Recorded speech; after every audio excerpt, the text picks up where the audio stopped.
मेरी छोटी बच्ची है, वो बोलते हैं पापा के रैंक लगी है, पापा फाइनल पहुंच गए, पापा के ना जॉब लगी है। मैं रोता हूँ रूम में जाके, मैं फेल हो गया इसके, मतलब क्या करूँ मैं, इनको बताओ 3 नंबरों का क्या करूँ मैं।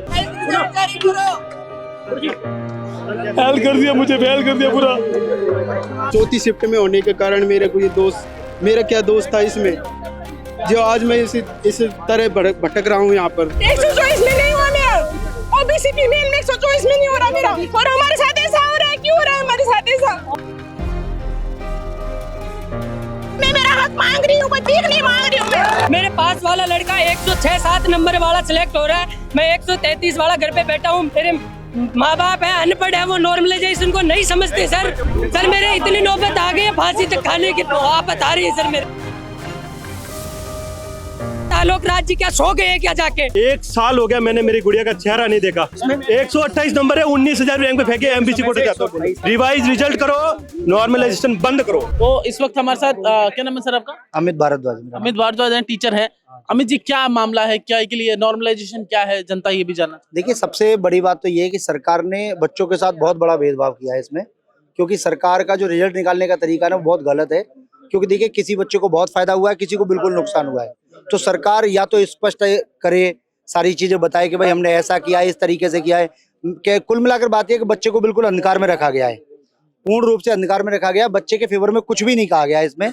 और बताया जाए, देखिए सबसे इंपॉर्टेंट बात है कि नॉर्मलाइजेशन आपने किया तो या तो आप बच्चे को पहले क्लियर करते इस बात को कि नॉर्मलाइजेशन होगा, ऐसा होगा। फिर आपने छठी पारी में बच्चा कम क्यों रखा?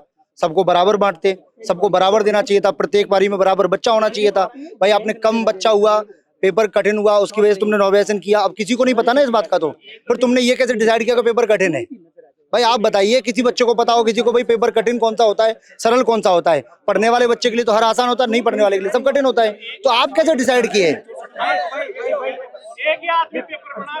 मैं वही तो कहना चाह रहा हूँ, तो वो इनको पता कैसे चला कि कठिन कौन सा है और सरल कौन सा है? तो आप ये कैसे डिसाइड कर लिए कि ये पेपर कठिन हो गया, ये सरल हो गया?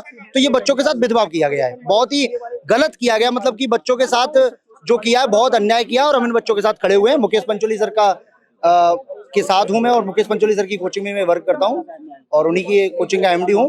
सबसे इम्पोर्टेंट बात है कि बच्चों के लिए जो रिजल्ट आया है और जैसा किया गया गलत है। मैं सरकार से, बोर्ड के अध्यक्ष से यही कहना चाहूंगा कि ऐसा ही भर्ती में भी कुछ ऐसा ही हुआ था, ऐसा ही भर्ती में जब सारी दस्तावेज आ गए। अभी वर्तमान मुद्दा जो है वो पशु परिसर का है, तो हम पशु परिसर की बात करें तो ये रिजल्ट रद्द होना चाहिए।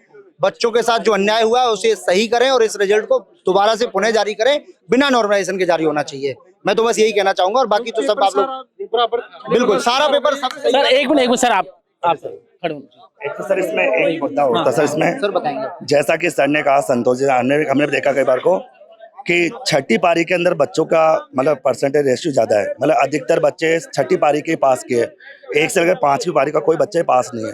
तो सर इसका रीजन ये जानना चाहते हैं कि ऐसा क्या कारण है कि छठी पारी का पेपर इजी था या क्या था? ये सबसे बड़ा दिक्कत है। ये तो अंधे को दिखता है कि सर सारे जो छठी पारी के बच्चे पास हो रहे हैं, तो भाई 1 से लेकर 5 पारी के बच्चे हैं सर, वो क्या पढ़ते ही नहीं थे क्या? तो ये क्या कारण था? सरकार ने मतलब बोर्ड ने ऐसा किया क्या है? ये किस आधार पर रिजल्ट निकाला है? तो हमारी डिमांड तो ये रहेगी सर, ये बच्चे मतलब या तो बताइए कि छठी पारी का पेपर का लेवल, और कोई पेपर भी इतना वो नहीं है सर, लेवल सब बराबर सबका सब। ये डिसाइड कैसे किया कि पेपर कठिन है? एक ही आदमी मना रहे हैं कठिन पहली पारी वाले बच्चों के लिए। सर आप ये बताइए, आप कह रहे हैं कि पिछली सरकार ने तो पेपर लीक करा दिए, इस सरकार ने नॉर्मलाइजेशन कर दिया, तो कितना बराबर विवाद मान रहे हैं आप? सर अन्याय तो सबके साथ हुआ, तो बरोबर तो हो ही गया ना। चाहे वही बात हो गई, पेपर आउट कर दिए या नॉर्मलाइजेशन को फेल कर दिया, बात तो दोनों ही है, अन्याय तो हो ही गया। सर ने बताया, देखो अब ये छठी पारी में ना 65 लाख, 66 लाख, 67 लाख से पारी शुरू होती है। बाकी पहली पारी की ये दूसरी तीसरी सॉरी यानी लाख से शुरू होती है। आप इसमें देखो, आप पहले पैसे, मैं टॉप 1000 रैंक बता रहा हूँ, यहाँ से शुरू हो जाओ। 65 लाख, 66 लाख, 67 लाख, ये पहली दूसरी तीसरी चौथी पांचवी ये रैंक है। 30, 90, 60, 90 रैंक, और ऐसे मैं लास्ट 1000 तक जा रहा हूँ। आप मुझे मात्र 2 या 3 बच्चे के अलावा कोई बता दो, आप पहली से 5वीं बारी बच्चे, मान जाऊंगा। ये अन्याय है कि नहीं है? आप बताओ। ये देखो, मैं 800 और ये 1200 तक देख लो, चाहे 1000 तक देखो। ये देखो 68, 1000 20वीं रैंक तक भी 68 लाख 15,000 रोल नंबर वाले बच्चे। बताओ न्याय कैसे है? इसको न्याय बोलते हो क्या? वो नॉर्मलाइजेशन को यदि हिंदी में देखे तो सामान्यीकरण या हाँ इसका मतलब क्या हुआ? दूसरा मुद्दा सर ये भी, सर ये जो रिजल्ट निकाला 2 गुना पास होते हैं, इसके 64 गुना पास है, ऐसा कौन रिजल्ट करता है? मतलब 64 गुना पास है, मतलब 2 गुना पास आज तक सुना है सर, 64 गुना 6000 पदों में से 3.5 लाख बच्चों को पास कर रहे हैं। सर ये सरकार में कर क्या रही है? मतलब आज तक ऐसा कभी हुआ नहीं, 2 गुना बच्चों को पास करते हैं, समझ में आता है सारी बात। तो ये सारी गलत है सर। 15 गुना लास्ट होता है, हाईएस्ट होता है 15 गुना। एक चीज और, लास्ट पारी के बच्चों को सारा फायदा मिल गया। ये क्वेश्चन लास्ट पारी के हैं, इधर वाले, एक इधर देख रहे हो आप, इधर देख रहे हो, ये सारे के सारे, ये जो क्वेश्चन इधर के हैं ना, ये सारे छठी पारी के, और ये चौथी पारी में क्वेश्चन रिपीट हो गया, सेम का सेम। देखो ये देखो सेम क्वेश्चन, ये सेम क्वेश्चन, ये चौथी पारी का क्वेश्चन, ये चौथी पारी का क्वेश्चन जो छठी में आ गया।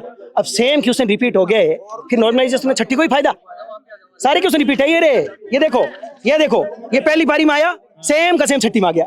ये देखो तीसरी पारी में आया, सेम छठी में आ गया। ये देखो पहली में आया, सेम देखो, आप पढ़ो, आप मीडिया, आप तो देखो भारत में वन्य जीव संरक्षण अधिनियम लागू कब किया गया? पहली पारी में 72, ये देखो छठी पारी में वह लागू कब हुआ? 1972। ये देखो, अरे देखो देखो क्वेश्चन है, ये कम से कम 15-20 क्वेश्चन। ये देखो -196 डिग्री छठी 5वीं पारी में, ये रहा छठी पारी में -6, सेम क्वेश्चन है, सेम। और फिर नॉर्मलाइजेशन में उन्हीं को फायदा। सर इतनी बड़ी मांगों में एक बात है कि सर 64 गुना बच्चों को पास करने का कारण क्या था? 2 गुना बच्चों को पास किया जाता, ये इतने बच्चों को पास कैसे किया? सर आप भावुक क्यों हो रहे थे? भावुक? अब 1 मिनट में ये बच्चा भावुक होगा क्योंकि इसके 135 थे 133 नंबर, और लास्ट में अब कितने नंबर बन गए? गोविंद आओ इधर आओ, इन छोरों से पूछो, बेचारे कितने 2-2 साल से तैयारी कर रहे हैं, जब ये रो रहे हैं। मैं टीचर हूँ, मैं लगभग 1-1.5 साल से इस पशु परीक्षा की तैयारी कर रहा हूँ। 29 मार्च को मेरी एक गुड़िया हुई, 1 साल हो गया मैंने मेरी गुड़िया का चेहरा नहीं देखा। मेरे भाई को पीलिया हो रखा है, आज मेरे को एम्स से उसको भर्ती करवाना है, मैं आपको पूरी रिपोर्ट दिखा दूंगा। उसको छोड़ के मैं इधर आया हूँ। आपके नंबर बताओ। मेरे 128 नंबर है, 19,000 रैंक पे फेंक दिया। 128 नंबर है, 19,000 रैंक पे फेंके, एमबीसी कोटे जाता हूँ। क्या करूँ बोलो? 1 साल से मैं मेहनत कर रहा हूँ, 19,000 फेंक दिया। अब 128 वाला तो 19,000 पे बैठा है, और 103 वाला 105 वाला सिलेक्शन के अंदर बैठा है, 2100 2,000 रैंक पे बैठा है। अब बताओ मैं क्या करूँ? क्या करोगे आप? अब यही मैं मेरी मांग लेके आया हूँ कि भाई मेरा न्याय करो, मेरे साथ न्याय करो, मेरे साथ अन्याय हुआ है। रिवाइज रिजल्ट करो, नॉर्मलाइजेशन बंद करो, 1 पारी के अंदर पेपर करो, नॉर्मलाइजेशन बंद करो, और पशु परीक्षा का रिजल्ट वापस रिवाइज करो, वो भी सही तरीके से। मैं यही चाहता हूँ, और कुछ नहीं। सर आप कह रहे थे कि एसआई भर्ती और तमाम भर्ती, ऐसा ही उनको अभी जिस मुद्दे बात कर सर मुद्दा अभी के लिए ये है, मैं चाहता हूँ पशु परिसर के विद्यार्थी हैं, ये बेचारे देखो गांव के छोरे हैं, घर की आर्थिक स्थिति इतनी अच्छी होती तो ये फॉर्म थोड़ी भरते, तैयारी नहीं करते। अब 2-2 साल से तैयारी कर रहे हैं, इनके चेहरा देखो आप, मुरझाया हुआ। अब जब जो वो इंसान, नैतिकता वही होती है, दुख में दुखी हो जाए। इनका दुख मेरे से सहन नहीं हुआ, गुरुजी से सहन नहीं हुआ, हम दौड़े चले आए, इनके बीच में अन्याय हुआ है। और ये हम एक ही बात चाहते हैं, रिवाइज रिजल्ट जारी हो तरीके से, बिना नॉर्मलाइजेशन। हाँ, कर्मचारी चयन बोर्ड के अध्यक्ष यदि मेरी बात सुन रहे हैं ना, ट्वीट किया है उन्होंने, यदि क्वेश्चन रिपीट हुए हैं, वो उनको नॉर्मलाइजेशन में आपने शामिल करके जो अत्याचार किया, वो एक बार कमेटी बिठाकर चेक करो। नॉर्मलाइजेशन इसको नहीं कहते, थोड़ा ढंग से देखो। फॉर्मूला लगा देने से मानवता नहीं आ जाती, फॉर्मूला सिर्फ गणितीय चीजें होती है, मानवता, नैतिकता, बहुत सारी चीजें होती है, इंसानियत भी होती होगी। चेक करो दोबारा। इसके अलावा एक बात और है, ये तो चलिए होना है, भविष्य में सर 1 शिफ्ट एग्जाम, ये बार शिफ्ट का होना सर। 4th ग्रेड में 20 लाख एक शिफ्ट वालों क्या दिक्कत है? एग्जाम नहीं हो सकता है, रास्ता इतना बड़ा है। एक बार में कहा तो बात करते, ये तो हंगामा नहीं हो सर। अब बिहार घोटाला है क्या? ये भी बहुत बुरा घोटाला ही है, और क्या है भाई? किसी तरीके से इन बच्चों को वंचित कर दो, किसी एक पारी के बच्चों को आप बेनिफिट दे दो, बताओ घोटाला है कि नहीं है? तो एक पारी में एग्जाम होना चाहिए, सभी ज्यादा से ज्यादा 2 पारी, नहीं 2 भी क्यों सर, 1 पारी। मैं यही चाहता हूँ। फायदा कैसे पहुंचाया? मतलब आपने कहा फायदा पहुंचा लिया एक पारी वालों को, तो वो जो पारी वाले वो मिले हुए हैं कि किसी नेता से? वो बताता हूँ आप, क्योंकि कहते हैं ना कागजी कार्रवाई पक्की रखनी चाहिए। ये पकड़ो, शायद इसमें लास्ट में है। ये देखो आप, पहली पारी में 200 में से स्केलिंग करके 188 नंबर कर दिए, यानी इतने नंबर का नुकसान। दूसरी पारी में 200 नंबर को मान के चल रहा हूं मैं, मान लो किसी बच्चे के 150 में से 100 ही क्वेश्चन सही हुए, उसके लेवल को लेकर चल रहा हूं। दूसरी पारी में 200 नंबर में से उस बच्चे के स्केलिंग से बढ़ाकर 213 कर दिए। देखते रहे ना आप। तीसरी पारी में 219 कर दिए 200 के, यानी 19 नंबर का फायदा। उसके बाद में चौथी पारी में 15 नंबर घटा करके 200 में से इतना बड़ा नुकसान कर दिया। फिर इनको 210, इनको देखो आप, छठी पारी को देखो, ये देखो, ये अन्याय झलक रहा है। 242, यानी छठी पारी मान लो नेता के रिश्तेदार तो नहीं थे, ऐसे नहीं possible। पता नहीं है, ये हम कुछ कह नहीं सकते ना। बात अपन ऐसे मुद्दों बात नहीं करेंगे सर, ऐसी बात। और एक बात और सुनो। कर्मचारी चयन बोर्ड के अध्यक्ष कहते हैं आवेदन खुलने ही तुरंत बाद में बोले जल्दी जल्दी आवेदन कर दो। पढ़ने वाला बच्चा आवेदन पहले करता है। इन लोगों ने क्रमांक से, जिन्होंने आवेदन पहले किया उनका एग्जाम पहले हुआ। सबसे लास्ट में कौन करता है? जो सीरियस नहीं होता, जो सीरियस नहीं होता वो लास्ट दिन आवेदन करता है। उन्हीं बच्चों का पेपर लास्ट दिन हुआ। मुख्यमंत्री भजनलाल तो कह रहे हैं 4 लाख भर्तियां निकाल रहे हैं।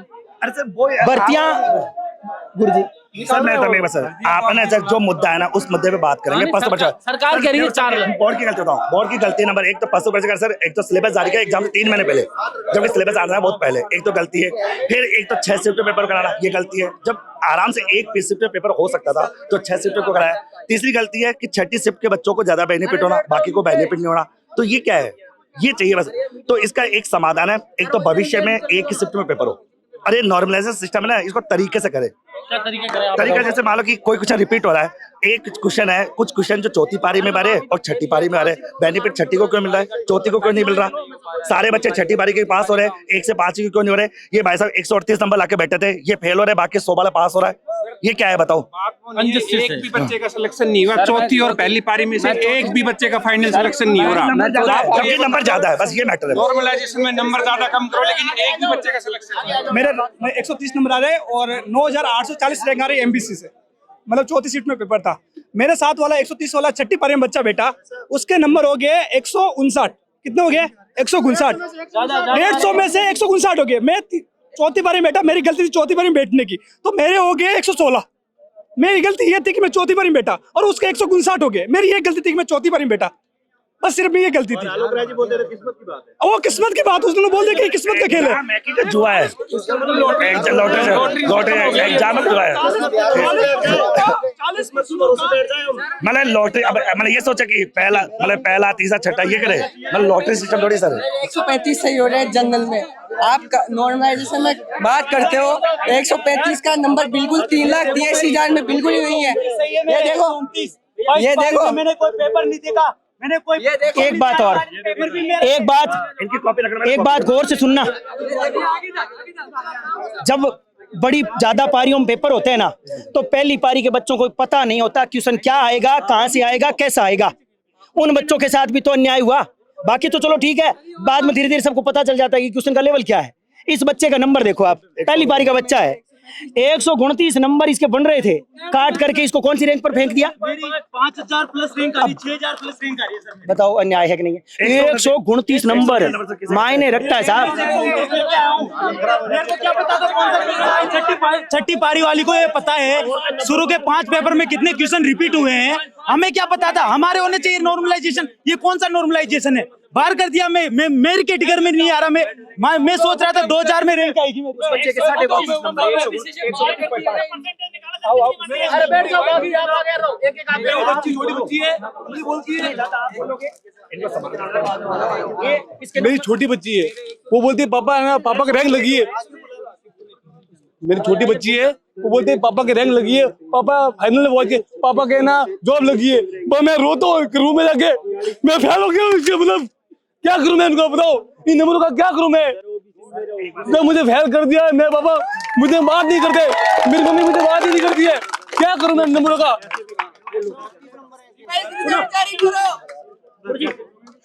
फेल कर दिया, मुझे फेल कर दिया पूरा। अब मैं क्या करूं बताऊं? मैंने इतनी मेहनत की थी। 136 नंबर 150 में से, सुनो 150 में से 136 नंबर। सर किसी भी एग्जाम के अंदर सर 150 में 136 नंबर लाने वाला एक होता है सुपर ब्रिलियंट स्टूडेंट होता है, मतलब माइनस मार्किंग के साथ सर 136 नंबर लाना और 43वां रैंक है। खड़े हो जाओ। बताओ सर क्या कहोगे? 4326वीं रैंक है मेरी, और मैंने बहुत मेहनत की थी। मार्कशीट लो, मार्कशीट ये रही मेरी, मार्कशीट को ये चौथी शिफ्ट में होने के कारण मेरे को ये दोस्त, मेरा क्या दोस्त था इसमें, जो आज मैं इस तरह भटक रहा हूँ यहाँ पर। क्या पढ़ाई मेहनत किस्मत के आधार पर हो गई क्या? अब किस्मत से होगा क्या? सर मेरी भाभी एक्सपायर हो गई थी, उसके बाद मैं एग्जाम के लिए वहाँ पर नहीं रुका, और उसके लिए मैं तैयारी करने के लिए वहाँ पर भी 10 दिन बाद ही वाले बच्चे के 150 ऊपर नंबर मेरी चौथी शिफ्ट थी सर। जब एक बार 136 नंबर आने पर 4326 रैंक है तो पहली रैंक। और सर मेरा ओबीसी कैटेगरी में मेरा हो भी नहीं रहा है। हाँ, ओबीसी में नहीं हो रहा है सर। नहीं हो रहा सर, मेरा रातों तक रोई हूँ मैं, पूरी रात रोई हूँ। 124 में नहीं हुआ मेरा, ओबीसी फीमेल में 124 में नहीं हो रहा मेरा, 20 पे भी नहीं हो रहा सर। ओबीसी महिला वर्ग 124 नंबर, ओबीसी महिला वर्ग मैं लेके नहीं आई थी, मेरे को ध्यान होता तो मैं लेके आती जरूर। रातों रातों रोई हूँ मैं, सारे मेरे छोटे छोटे बच्चे उनको पाल के मैंने की है सर, और हमारे साथ ऐसा हो रहा है। क्यों हो रहा है हमारे साथ ऐसा? ओबीसी फीमेल होकर भी हमारा सिलेक्शन नहीं हो रहा है। सब पूछते बार-बार, इस बार हो गया तुम्हारा, इस बार हो गया तुम्हारा, नॉर्मलाइजेशन खा रहा है। मैं तो कहाँ से होगा हमारा? और सर फर्स्ट में था मेरा एग्जाम सर, मेरा 124 नंबर आ रहे हैं मेरे।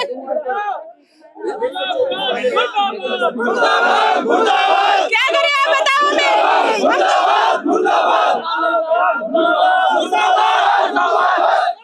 हम तो ऐसे सोचते हैं कि पास वाले ऐसे बोलेंगे इस बहन का नंबर आ गया, सर कोई ऐसे सोचेगा इनका तो आ ही नहीं रहा है, हमारे को क्या खड़ाए हम इनको आगे? तो ऐसे मोटिवेशन भी तो नहीं मिलता आगे के बच्चियों को। 80% 4 साल हो गए हमें। रिवाइज रिजल्ट जारी होना चाहिए और हमें न्याय मिलना चाहिए, इसीलिए इतनी दूर से आई हूँ मैं, इतौड़ से आई हूँ मैं, यहाँ पे शाम को पूरी रात खड़े होके आई हूँ मैं। चाहे कोई आए या नहीं आए, लेकिन मैं आऊंगी। मैं सोच के आई थी कि चाहे भले कोई भी नहीं आए, लेकिन मैं आऊंगी, वहाँ उपस्थित होंगी। मैं मेरा हक मांग रही हूँ, कोई भीख नहीं मांग रही हूँ मैं। मुझे मेरा हक चाहिए, बस मुझे मेरा हक चाहिए, मुझे और कुछ नहीं चाहिए। रिवाइज रिजल्ट होना चाहिए, रिवाइज रिजल्ट जारी करो, रिवाइज रिजल्ट जारी करो, रिवाइज रिजल्ट जारी करो। तानाशाही बिल्कुल भी नहीं होनी चाहिए स्टूडेंट के साथ में, बिल्कुल भी। सर तैयारी तैयारी करते हैं पूरी रात जाके। छठी शिफ्ट वाले तो वहाँ पे आगे टॉप 1000 में छठी शिफ्ट गए। फर्स्ट शिफ्ट वालों का और फोर्थ वालों को तो हो ही नहीं रहा है सिलेक्शन ही। कोई इंटेलिजेंट नहीं है क्या? आप ये देख सकते हैं। हाँ बताइए। सर मेरे 133 प्लस नंबर है, मैं फोर्थ शिफ्ट में था और मेरा 7000 की भी बाहर कर दिया गया सर रैंक। सर मैं कहाँ से न्याय हो रहा है मेरे साथ? 130 मेरे थे, 130 फोर्थ शिफ्ट में, टॉप 110 में था फोर्थ शिफ्ट के में, और मेरी कैटेगरी में टॉप 5 में था। टॉप 5 में होने के बावजूद मेरा सिलेक्शन नहीं हो रहा, टॉप 5 कैटेगरी में होने के बावजूद फोर्थ शिफ्ट में, ओवरऑल फोर्थ शिफ्ट में 110 रैंक थी।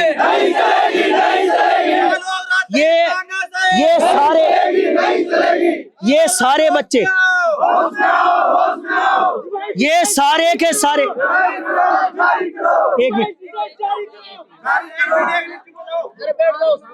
मेरी बात गौर से सुनो, ये भीड़ नहीं है, ये सारे टॉपर बच्चे हैं, ये टॉपर बच्चे हैं, टॉपर।